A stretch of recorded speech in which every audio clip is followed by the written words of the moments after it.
was Haruna. Haruna was a very proud man. So proud that whenever he comes back home from hunting, he will throw on the floor whatever he's going to hunt for today and scream to himself, "I am a man amongst men." Then his loving wife, Zahara, would always smile from inside and come and say, now, stop saying you're a man amongst men. If you see a man amongst men, you will run away. Run as fast as your leg can carry you. But he will always reply, "That is not true. There is no one stronger than me."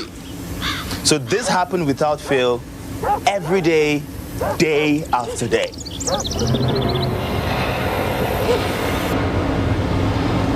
There had been no rain for some time, so the stream near their house was almost dry. Now these days, Zahara would have to walk further and further down in search of water. On this fateful day, after walking a very long distance, she came to a well she had never visited before.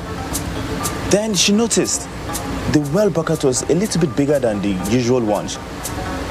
She now thought to herself, this well bucket will take about 10 men to pull up out of the well. Without attempting to lift the bucket, very unhappy because of course she knew that the well was full with water, she returned back home. Her calabash was completely dry. A little while passed when Zahara met another woman on the same path.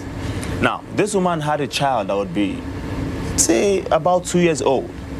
The woman saw Zahara and greeted her and said, "Where are you going with a calabash that has no water inside when there's a full well just up the road?"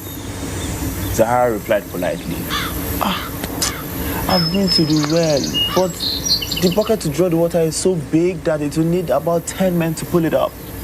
Let us return to the well so you can fetch the water. My son is here, he will help pull up the bucket," the woman said to Zahara kindly.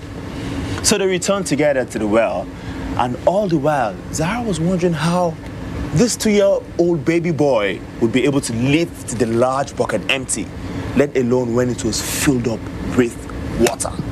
On reaching the well, the woman told her son to pick up the bucket and pull up the water from the well. Without saying a word, the boy went to the well and drew up water, enough water for them to wash their clothes. They took their bath, they filled up their calabashes, and then they headed home. Now, Zahara was astonished at the boy's strength, but she made no comment. For a while, they shared the same path, chatting happily, until the woman said goodbye to Zahara. For a while, they shared the same path, chatting happily, until the woman had to say goodbye to Zahara. As she and the boy turned off the path and entered the forest, Zahara was so scared, she asked, "Where are you going?" The woman now said, "I'm going home, where else?" Zahara asked again, "Is that the way to your home?" The woman replied, "Yes." "And who is the man of the house? Whose home is it?" All these questions were questions Zahara was asking because she was confused. The woman replied, "It is the home of a man amongst men." Zahara was silent. She simply waved and said goodbye. It wasn't too long after Zahara reached the house that Haruna came busting through the door and shouting, "I am the man amongst men!" Then again, as usual, she reminded him that quite possibly not. Then she told him all that happened earlier on that day. Haruna, getting angry, stood up and said, "Tomorrow, you must take me to that well." So they ate and slept early. The next morning, Haruna was the first to get up from sleep. He took his hunting weapons even before he woke his wife, put them over his shoulder. Then he went to his wife. "Get up! Let us go! Take me to that well! I must see the man amongst men!" After a while walking, just as they were about sitting down to rest, they saw the woman and her son approaching. Now, the two women greeted each other joyfully. A moment even passed. Then Zahara now asked Haruna to help them fetch water.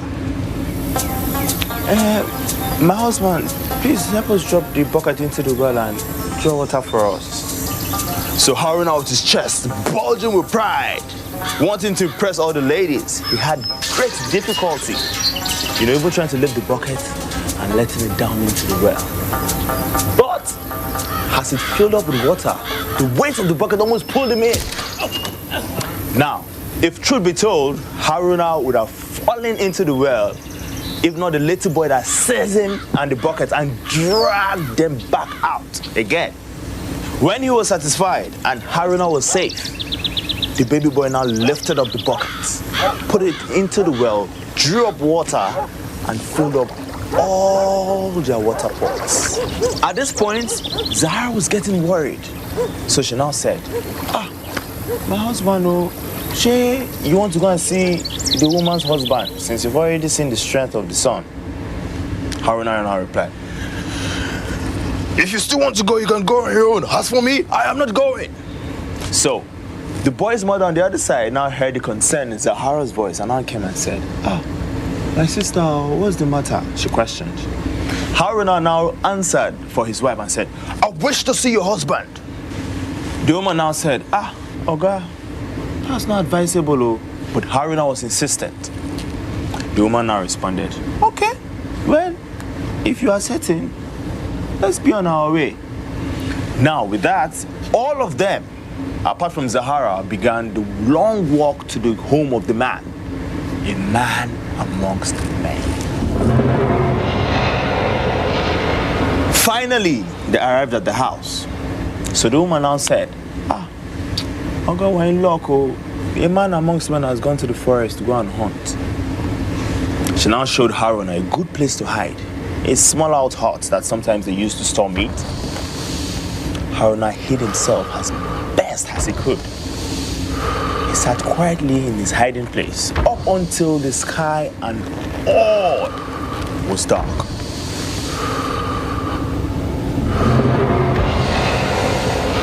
Now, the master of the house had returned back home.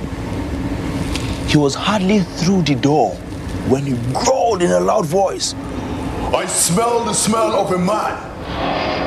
His wife said meekly, there's no one here. It's just me and your son. If you want to eat us up, it's all good, but there's no one else in the house. Haruna, from where he was, he could see everything. He was a huge man, equally a huge voice. A very long time. He was very, very scared, and he remembered all of a sudden the advice the woman had given him. You must not move till he is asleep. If the room is dark, he is not asleep. If you see the room is light, that is a sign that he is asleep. Come out and run home as fast as you can. At long last, in an instant, the room became light, almost as if it was daytime. Now, Haruna wasted no time at all. He came out of his hiding place, took to his heels, with the speed of a cheetah. I smell the smell of a man. I smell the smell of a man. He roared so loud that even the birds in the trees took flight. He now followed Haruna's scent. Of course, he knew exactly what path to take. He was in hot pursuit. Now, Haruna on the other side was running, and finally stopped only when he came across some farmers. What's the problem? Amongst men. He managed with his breath and trying to say what he was trying to say. There is safety in numbers, one farmer said. Stay here with us until he comes, another suggested. Now, with the speed of a man amongst men, it took only a short time before a strong gusting wind was felt. The wind was kicking up against the dust. The trees were bending. Even the farmers and Haruna were in danger of being lifted off the ground and thrown in mid-air. One of the farmers now shouted, "What is this? because he was desperate for his voice to be heard across the gale.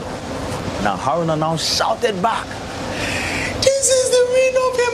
20 elephants at one time. Haruna could not believe his eyes.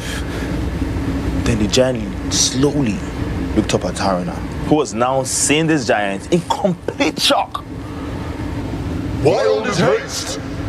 Where do you go in such a hurry on such a beautiful day?" Haruna now replied, bleated like a sheep, "A man amongst men is chasing me." "I am the forest giant. Come and sit next to me and let's stay here till he comes." Haruna, scared out of his skin, did exactly as the giant ordered. After a short while, the hurricane made by the man amongst men began. Now, with its usual force, it lifted Haruna from where he was seated, right beside the forest giant. Haruna, absolutely petrified, was about to run again when the forest giant shouted at him to come back. Haruna now exclaimed, "This wind will lift me in the air and cast me back down." Then the forest giant flew into rage, got up, caught Haruna by the hand and placed him under the tie so he can stop Haruna from flying up into the sky. Now, this is how they sat up until the man amongst men came upon them. The man amongst men now came to them and said, "You sitting down there, are you of the living or of the dead?" The forest giant now replied, "You are interfering." The man amongst men looked at them and said, "If you want to find health, give up to me what you have there." With that, a man amongst men flew into a temper. He sprang up, seized the forest giant, and they started wrestling together. First of all, they wrestled all the way this way, and they wrestled that way. Neither of them ready to concede defeat. Finally, after a long while, their bodies now twisted around each other. The two of them going all the way and leapt up into the heavens. Even now, centuries after, they are still fighting each other at that same spot. When they are tired, they sit down and rest, and then rise up again to fight. And that is the thunder we hear in the sky today. So Haruna had used the two fighting as his opportunity to escape. As soon as he reached his house, he told Zahara and the entire village a tale of his story. When he finished his story, Zahara now came to Haruna and said, husband, this is why I've always told you, whatever you do, make little of it."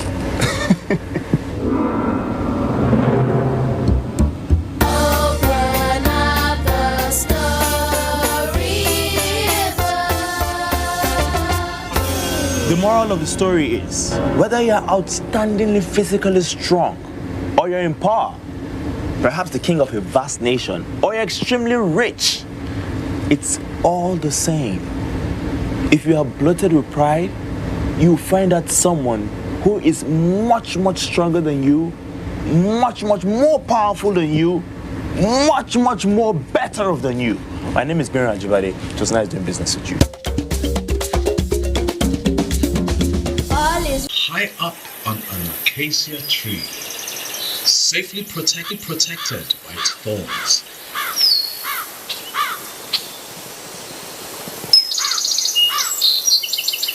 She was happily minding her business when she heard the barking sound in the distance.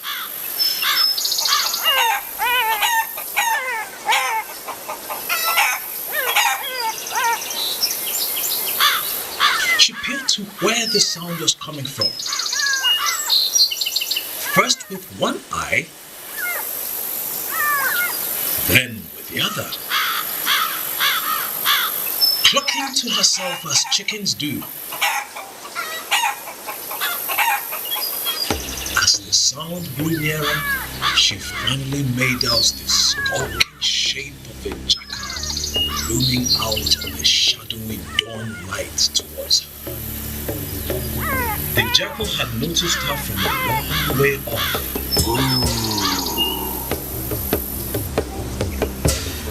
And his mouth began to water as he thought of what a succulent, tasty meal she would make.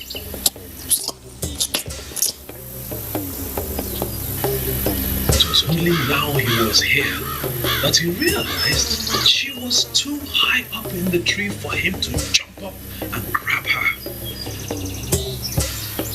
Those sharp thorns would injure him if he tried.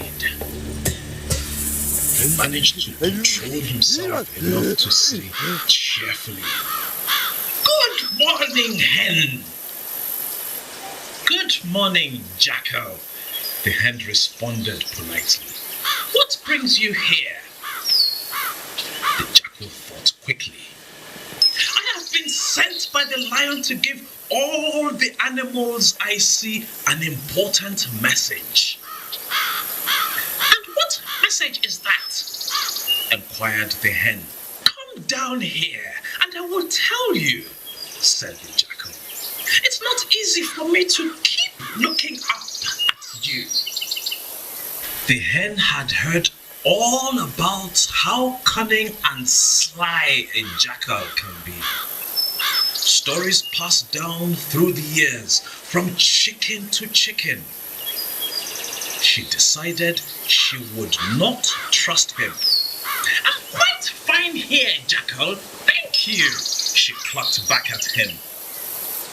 "Go ahead and give me the message from there. I can hear you very well." "Okay," said the jackal, clearing his throat. "Well, the lion has declared all is well in the animal kingdom. So, from this moment, no animal is permitted to eat any other animal. Why not come down here to me so we can talk more easily?" The hen thought for a moment, then hopped onto a lower branch before she fluttered all the way down. However, she stopped and looked far into the distance. The jackal noticed this and said, "Hen, come down. I will not harm you. The lion has commanded all is well in the animal kingdom. It will be far easier for us to talk." From where she was, she did not see him lick his lips in anticipation of eating her. "What is it that you see from up there that is taking all your attention away from me?" "Oh, nothing," responded the hen matter-of-factly. "Just a pack of hyenas coming this way." "Hyenas? Hyenas?" exclaimed the jackal before running quickly away. "Where are you going?" asked the hen. "You said lion had said all is well in the animal kingdom and that no animal is permitted to eat another." "Yes," shouted the jackal. "I ran because it is possible hyenas have not yet heard that message." The hen laughed and clucked so loudly as she saw the jackal disappear into the distance. She was happy that at least this one time a chicken had got the better of a jackal.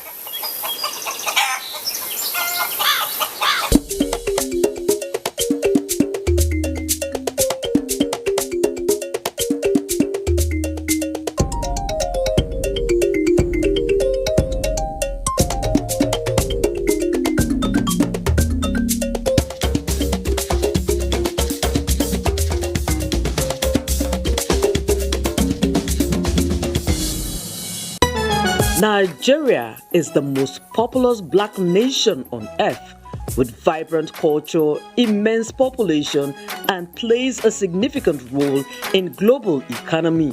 The post-independence was characterized by a series of military dictatorship interspersed with a democratically elected civilian government with stable democratic rule only being achieved in 1999. Chief Olusegun Obasanjo became the president of Nigeria under the People's Democratic Party (PDP) in 1999. During his tenure, he encouraged cooperation across the continent of Africa and also re-established Nigeria in the global economy. He established the Economic and Financial Crime Commission (EFCC) Act in 2002. He also cleared the foreign debt through the ingenuity of Dr. Ngozi Okonjo-Iweala and also licensed the global system of mobile communication (GSM). Also, fake drugs and substandard products were fought head-on, with late Professor Dora Akonyili as Director General of NAFDAC, and so on. Former President Obasanjo handed over to late President Umaru Musa Yar'Adua after his 8 years of tenure. Late President Umaru Musa Yar'Adua initiated a 7-point agenda: power and energy, infrastructure, food security, wealth creation, transport sector, land reform, security, and education. He granted amnesty to Niger Delta militants, which brought peace in that region and gave boost to oil production. Unfortunately, he died in 2010 without completing his tenure. His vice president, Goodluck Jonathan, succeeded him to complete his tenure and was re-elected as the president in 2011. The Justice Uwaya's electoral reforms brought about great changes in our electoral system. Goodluck Jonathan supported education through Amajiri schools. In 2015, he conceded the election to late Muhammadu Buhari, who ran on the platform of APC.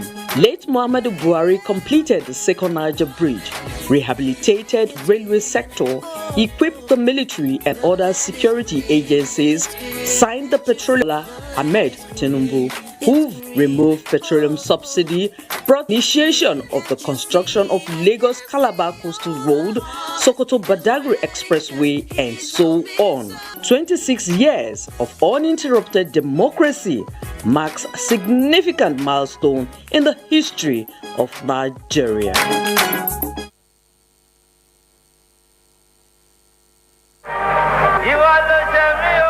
Music is the heartbeat of a nation. From the swing of highlights in the 50s and 60s to the hypnotic grooves of Juju and Afrobeats, Nigerian music has always echoed the spirits of its people. If you fight and run away, me and you go fight again. If you run to blow your horn, me and you go stand again.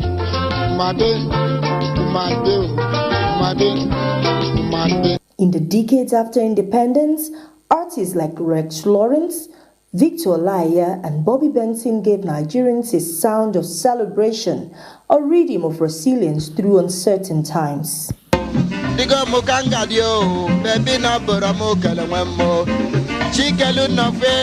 Then came a revolutionary song. Fela Aníkúlà Kuti turned music into a weapon. Afrobeat became his protest. With blazing horns, pounding drums, and stirring lyrics, he challenged injustice fearlessly.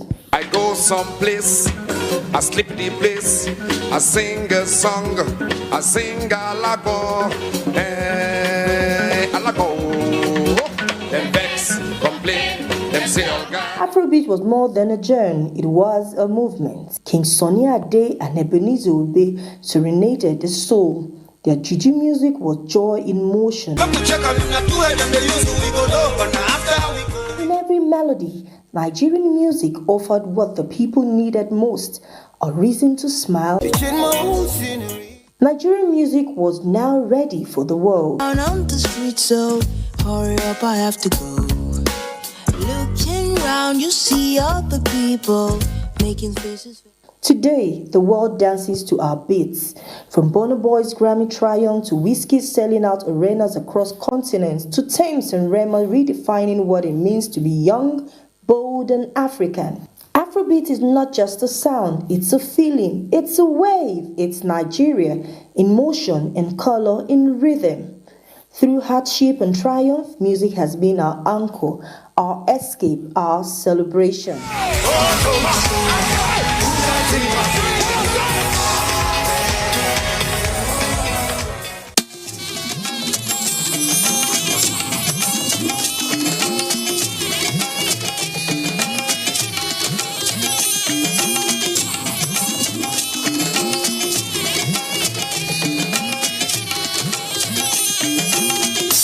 This is the network service of the NTA.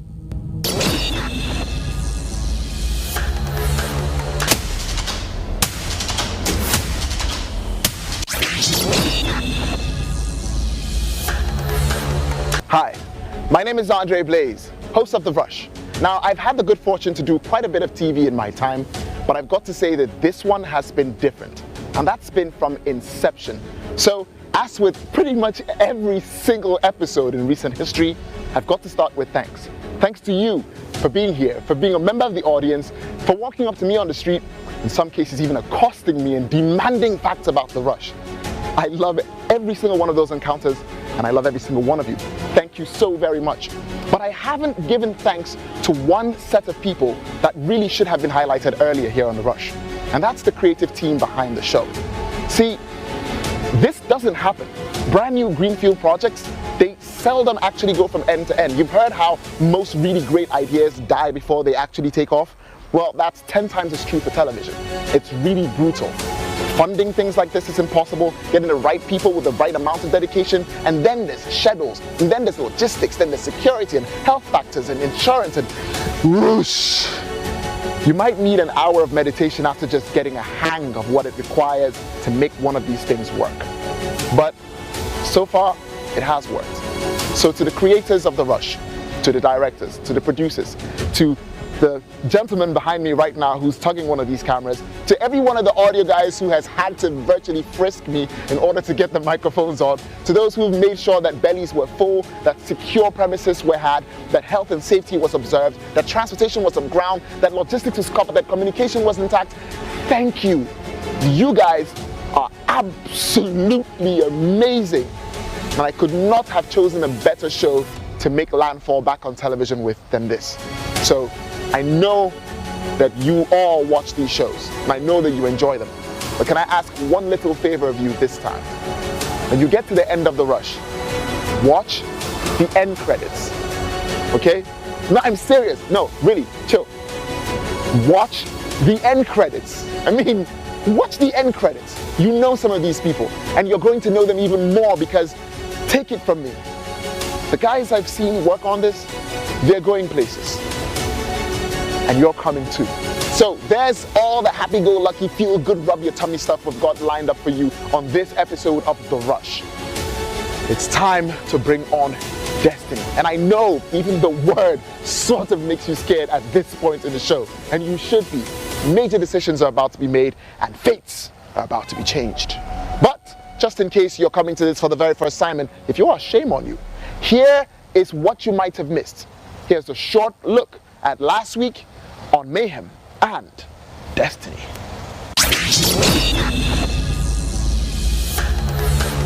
Last week on The Rush, as the show celebrated its 10th episode mileage, it was yet again another day in the arena for the champs to salvage immunity and a guaranteed spot at the grand finale. Andre walks the challenging champs through a not-so-easy game of Skillo. Skillo is essentially planking, only with a mandatory placement of both palms under your chin as you strut out your feet straight to the back and try to remain in that position for as long as possible. For this task, the last man or woman still in form snags the title from the defending chief Abisola.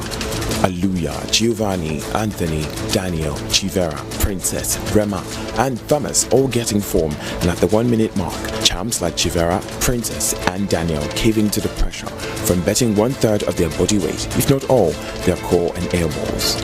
It might seem like the challengers are smiling, but at the 3rd minute mark, Rema, Anthony and Giovanni fought Tommy flat. Abisola followed, and that brings to an end her reign as chief in residence. Aluya and Thomas go head to head, and it's a spectacle with quivering joints and the urge to recline. Unfortunately, Thomas gives out the ball, positioning Aluya as the new chief. At housekeeping, the champs reminisce about going to the movies. They all agree they had a swell time. But that's not all. There's unfinished romance burgeoning in residence. And once again, Andre is tasked with the responsibility of delivering heartfelt messages. I mean, I did that last time on Destiny, where I literally verbally said the message, and then I went backstage and I washed my teeth out with Izal and all sorts of things. So I'm not doing that this time. Apparently, Ife and Favor ignited romantic flames, although short-lived by Favor's eviction. Ife crystallizes his interest. It's a beautiful pairing.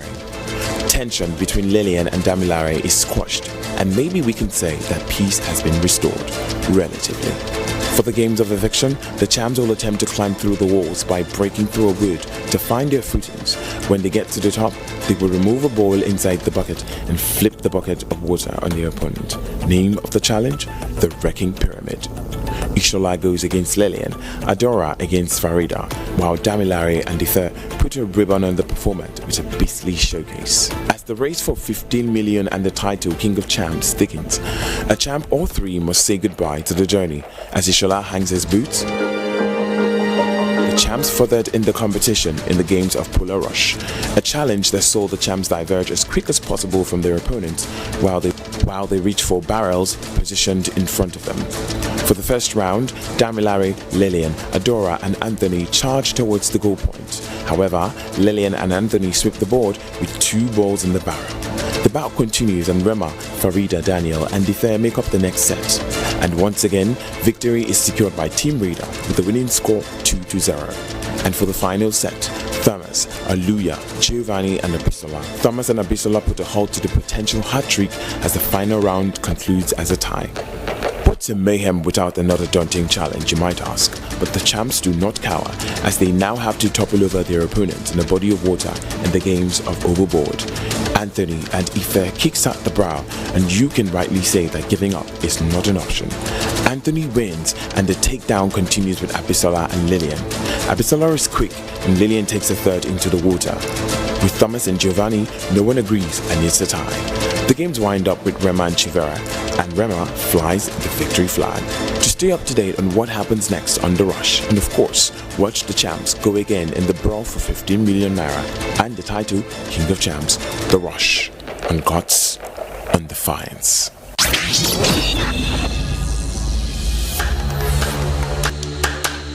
Welcome back to The Rush. And yes, it's beautiful to see you. This is Destiny, and Destiny is great on The Rush. It's a big deal.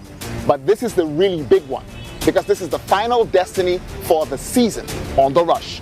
So whoever successfully gets through this has somehow made it through the semi-finals. They are clear, they're in the finals, and it's time to actually put all of that training, all of that grit to work and head for the main goal. But Destiny comes a little bit later. First, we've got to pick out a new chief. Also something we're doing for the final time here on The Rush. But, we've had some pretty phenomenal people come through as chiefs on The Rush. And I thought, hey, why not remind you of what makes these individuals so spectacular and why they rose and deserved the crown. Take a look at the past chiefs here on The Rush.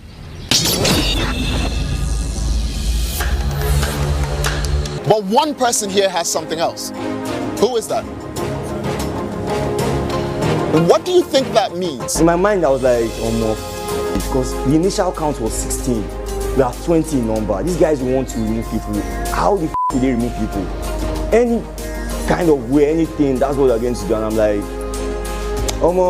if it's up, God, the formation. Come on out. You open up The Rush as the chief.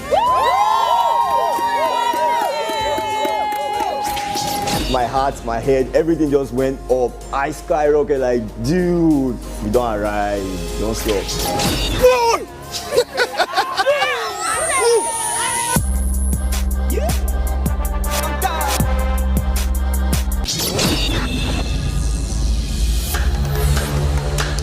Giovanni, please rise.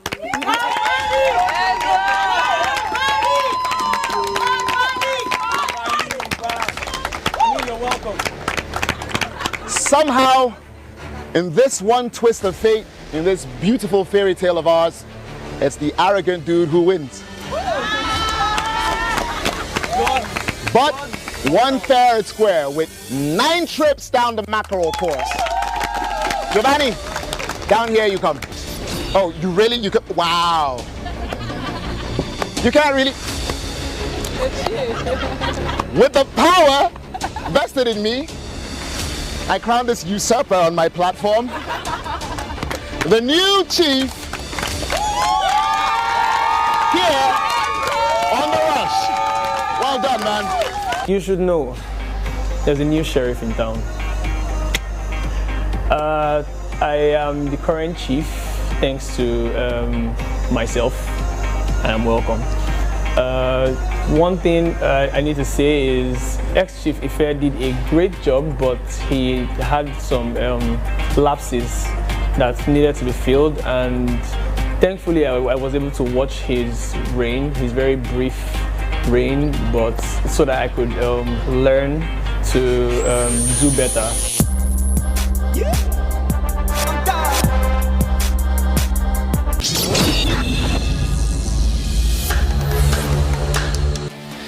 Bisola, let's go.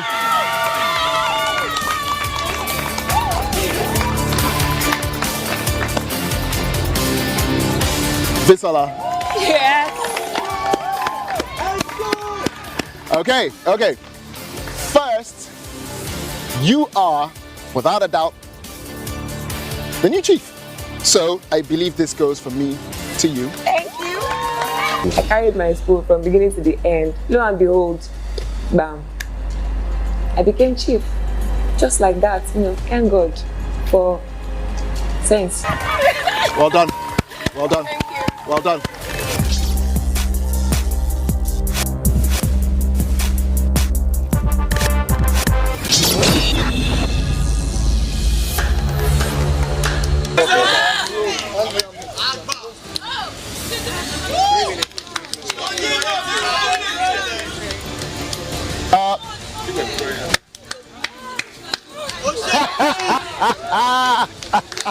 I would like to present that right back to you. Should never have left. Please.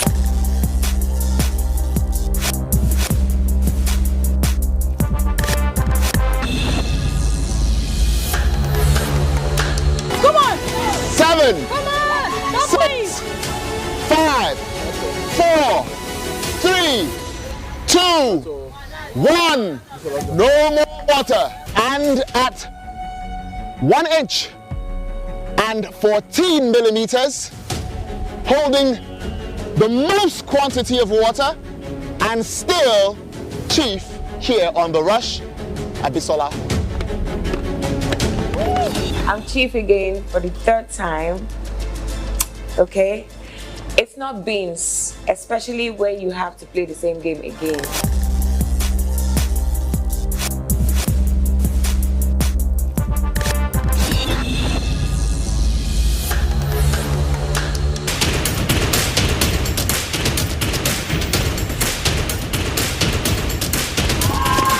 To their minds. You know what, dude? Yep. I have never been more happy to give to someone else, but yeah. Thank you very much. Welcome, well deserved. Yeah. Please welcome the new chief. Thank you very much. Thank you. Yes. I did 14. You might just have a better chance at victory. Well, here at The Rush, it's called Challenge the Chief. It's an integral part of Destiny. It's where scores are settled and people who think that the crown of chief here at The Rush belongs on their heads actually take a crack at it. But this is the final one. This is the last. This is the grand mal. So we're going to be bringing a game that's really going to shake up the meaning of Challenge the Chief. First and foremost, let me tell you who the contenders are. Today, there's just 2 of them. And they've been coming at each other for a while, sort of like bodies in space traveling towards each other without even knowing it. There's Aluya and there's Chivera. That's right, the guy who insisted that he was going to make chief if it was the last thing he did, and actually did it with the most charisma we've seen so far. And the lady who has been dubbed Queen of Destiny because she can apparently walk between raindrops when it comes to destiny. Who's going to take the head? And who is going to be the final chief on season 1 of The Rush? The one who is going to reign the longest, because the next chief is going to have to wait a season to show up. Suspenders is how we find out. These two characters are going to get up there, they're going to hold on to the ropes by a certain spot. And then they're going to lean back at 45 degrees.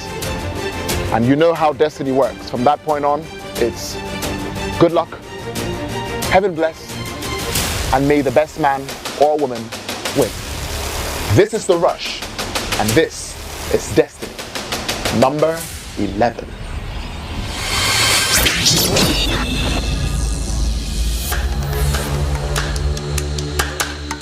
And it's time to challenge the chief. Last two contenders, as I said, so let's bring them on for a game of Suspenders. As I said earlier, Suspenders is going to be very interesting, so I feel fairly confident that the champs are going to put this one in the bag. Chop, chop. All right. Aluya, Chivera, you both ready? All right. In you come. What I particularly like about this is the fact that these are sort of like the apex competitors in their groups, and this is going to be fun. This is going to be a lot of fun.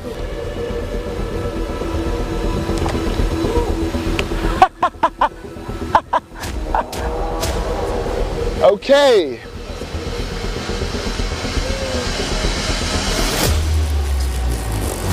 Obviously, I shall have my trusty stopwatch running.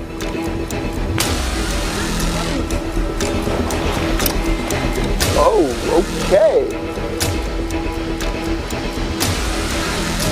So of course, as you might imagine, for Challenge the Chief number 11, the stakes are a bit more steep. First, it's get up.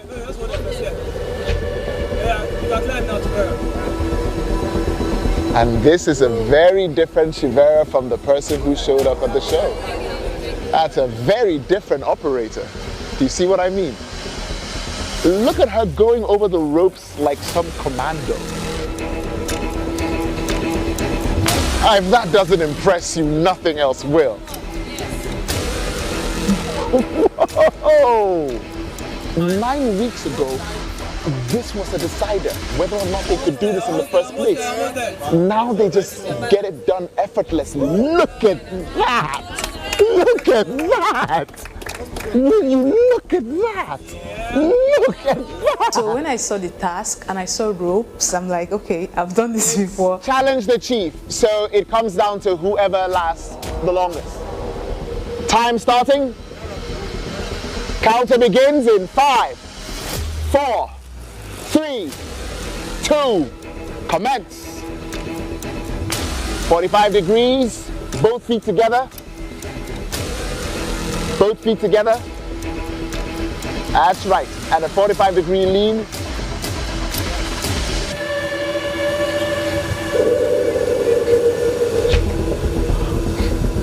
Shivera, you're essentially standing upright. The first Destiny was so difficult. I didn't even know how to climb that rope at that point. But now, I mean, I think I've gotten stronger. Shivera, you have to take the back leg forward to the front leg, so you're leaning backwards with your body weight kept in a plane. Yes. Good. There we go. Aluya, that goes for you as well. There we go.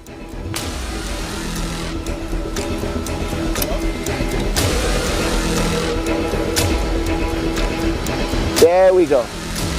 And both feet together. Yes.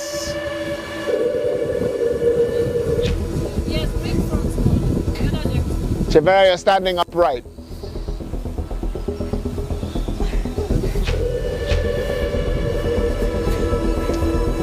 You know, technically, Aluya has a longer time spent actually doing this now.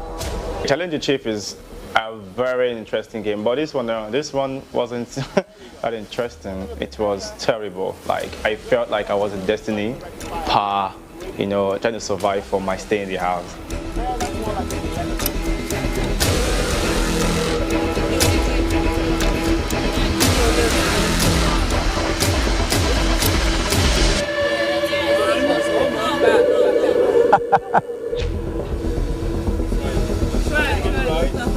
Yep, you're getting it right.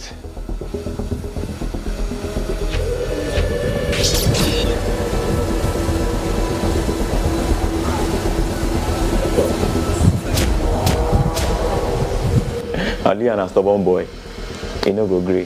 Same thing as Shivera also, Queen of Destiny. So both of them no go grey. No.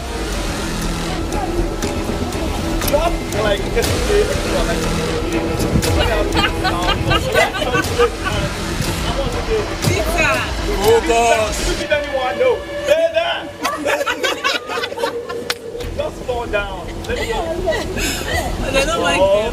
You know what? The chicken is very, very comfortable, you know. You give me the room. How do you give me the money? Well, it's sort of like that old story about what happens when you put two things that are not supposed to fit in one box. These two don't want to give up to either one. So what happens next? And we've been here all day. Started out when it was bright and early, and it looks as though we're going to be here till tomorrow morning. You know what? Let's see if we can turn on the house lights really quickly and see how this ends.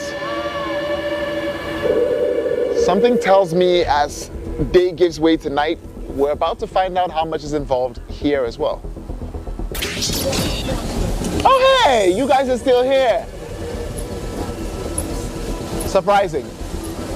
So here's the thing about the particular end of, because for Challenge the Chief, the one thing we really try to test is grit. And sometimes that takes way more time than you had budgeted for it. Sometimes it can take a whole day or night, at which time you have to pull a little Fresh Prince and turn on the lights.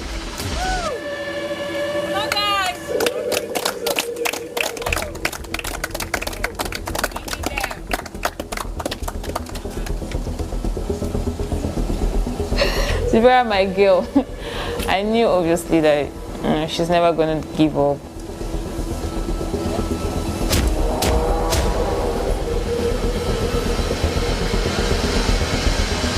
Okay. High risk maneuvers. Well, all right. We're all tired. To be honest, I was tired. Like, come on, can you guys just do something? Make a pact or something, someone drop for someone, because I was even looking at Aluya like, yo, give this girl a chance.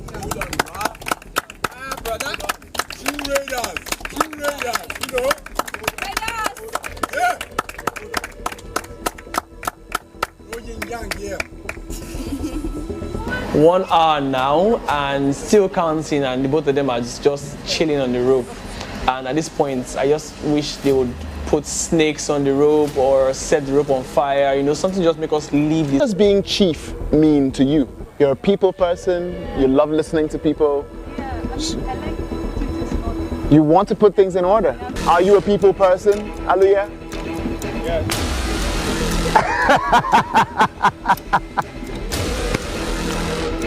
Okay, so I've got a deal for both of you. I'd like to see both of you actually try to do all of this grand standing you've done, but actually put it into work, to implement your ideas, to be kind, to be thoughtful, to be empathetic, all of that good stuff. And to make sure that happens fairly, especially at this, sheesh, I'm not even sure how much time you've taken. Here at the 11th Destiny at Challenge the Chief. At 1 hour, 20 minutes, and 14 seconds, I hereby declare a joint rulership.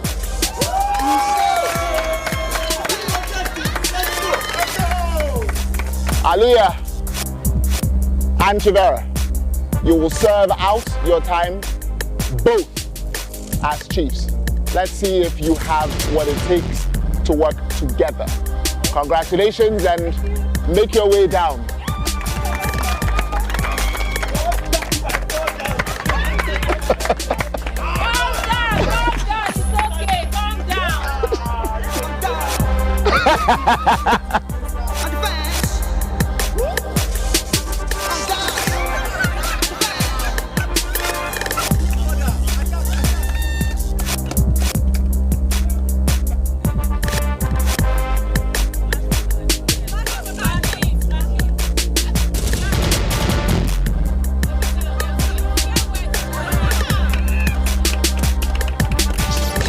Okay, in a first of its kind, I will leave both of you with the bigger problem of figuring out how to make this work.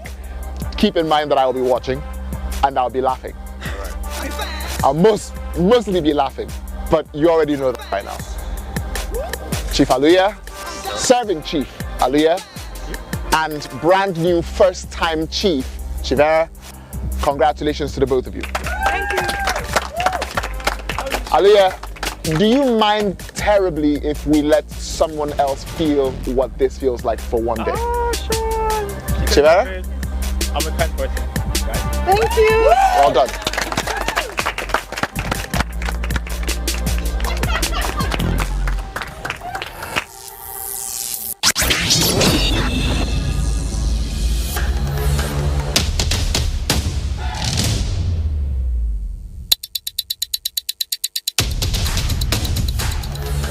Introduce you to my good friend, the harvester.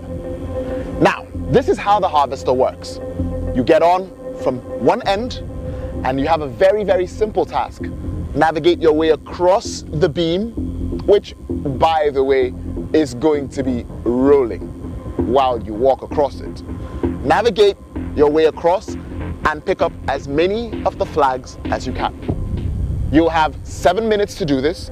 And obviously we know that there's a bit of water underneath, and some people might decide, you know what, I want to take a pause from all this hard work and go take a swim with my friends.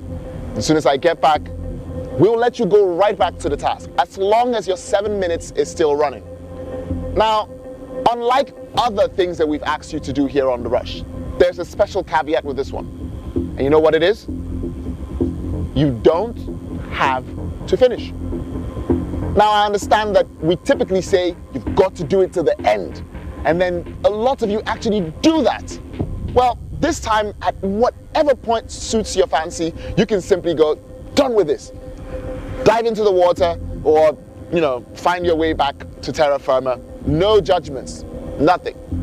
Of course, there is the fact that this will definitely affect how you score, and more on that later.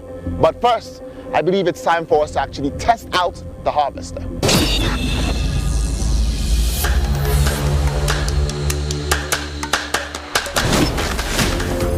All right, Anthony, you ready? Okay, 5, 4, 3, 2, commence. Go! Easy, boy. 3 minutes more, let's go.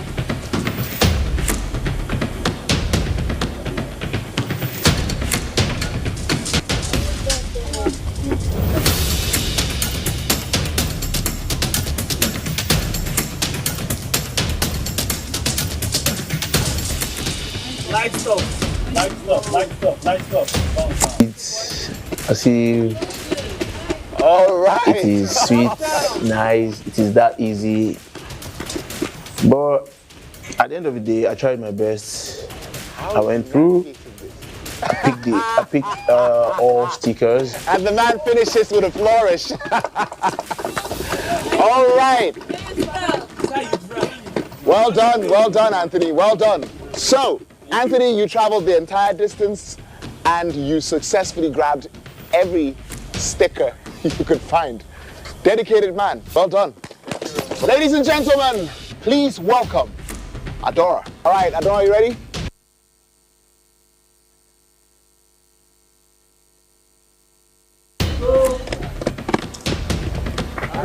Oof, okay. Halfway across. Solid work. I'm making good time as well. Being the first girl to go up that rope after Anthony was really exhilarating. I didn't know anything to expect, but I think this is where my breath work breath holds exercises worked for me. I went up there and I was literally not breathing. All right. Easy, Adora. Well done, Adora. Well done. Excellently done. All right, Adora.